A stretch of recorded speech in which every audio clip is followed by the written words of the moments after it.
unfortunately, sometimes kids do something that is really, really hard to understand. They commit suicide. How prevalent is suicide? We have basically in kids ages 15 to 24, the rate is 10 in 100,000. From young people 20 to 24, the rate is 12 in every 100,000. The gender ratio is basically 7-to-1 males to females. Females attempt it more, but males are more, quote, if you want to use the word, successful. They just do it when the female talks about it. Yes. And anybody really who has studied it has come up with the most common reasons for suicide? Very common reasons are child with low self-esteem, drug use, rejection, and a feeling that they don't belong, and bullying.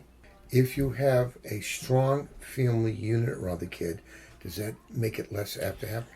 The children who are prone to suicide are kids that are definitely coming from families that are either not intact or even if they have both parents, the parents are out working so many hours that the child is basically being left to raise themselves or let television raise them and internet raise them. So the key point we should all get from this, sometimes you can't prevent it, but if at least you communicate, sit down, make those special times, even if you work a lot, special times so the kid doesn't have to fear they're going to be punished, but just sit down and discuss their problems in life. You know something? You might diminish it greatly. A very, very wise, experienced pediatrician I know recommends that families sit down once a week and have a meeting. And it's an open discussion about whatever is on anybody's mind. It's not so much to create punishments, limits, consequences, but just to kind of do a temperature gauge on how everyone's feeling, complaints, gripes, compliments, gratefulness. And I think that if you do something like that, and very few families do it, I've given that assignment to many families. And unfortunately, usually they'll do it for 2 weeks, 3 weeks, 4 weeks. A little time goes by, and I say, by the way, how are the meetings going? Oh, and they look at each other, and they're a little bit embarrassed, but they haven't had a meeting in a month. You know, 100 years ago, you used to meet for supper together, so they had the family meeting every night. So just trying to do it once a week, it seems to be a problem today. Yes. Talking doesn't hurt.